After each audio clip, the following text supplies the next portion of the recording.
સુરતમાં સતત વધી રહેલા ગુણખોરી ડામવા માટે સુરત પોલીસ કમિશનર દ્વારા પહેલા દારૂ, ત્યારબાદ નશીલા પદાર્થ અને હવે ગેરકાયદેસર શેરબજારની ઓફિસમાં ડબ્બા ટ્રેડિંગ કરી જુગાર રમાડવામાં આવતો હોય તેવી જગ્યા પર દરોડાના આદેશ બાદ પોલીસે વિસ્તારમાં દરોડા પાડી એક જુગાર રમતા 3 લાખના લોકોનો મુદ્દામાલ સાથે 8ને ધરપકડ કરી હતી। સુરતમાં છેલ્લા કેટલાક સમયથી ગેરકાયદેસર પ્રવૃત્તિ સાથે અનેક ગુનાખોરી સતત વધી રહી હતી, જેને લઈને પોલીસ કમિશનર તરીકે ચાર્જ લીધા બાદ સુરતમાં ગુનાખોરી ડામવા માટે સતત પોલીસને કાર્યવાહી કરવાના આદેશ આપતા સુરત પોલીસે તવાઈ બોલાવ્યા બાદ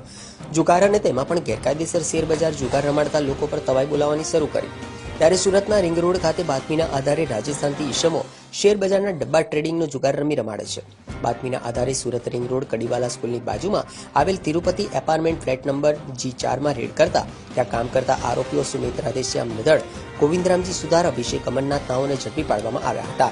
પોલીસે ઓફિસમાંથી કોમ્પ્યુટર, લેપટોપ, 7 જેટલા મોબાઈલ ફોન, ડબ્બા ટ્રેડિંગના આંકડા લખાઈ નોટબુક માંડીને રૂપિયા 2.60 લાખનો મુદ્દામાલ જપ્ત કરી પકડાયેલ 3 ઈસમો વિરુદ્ધ કાયદેસરની કાર્યવાહી હાથ ધરી છે।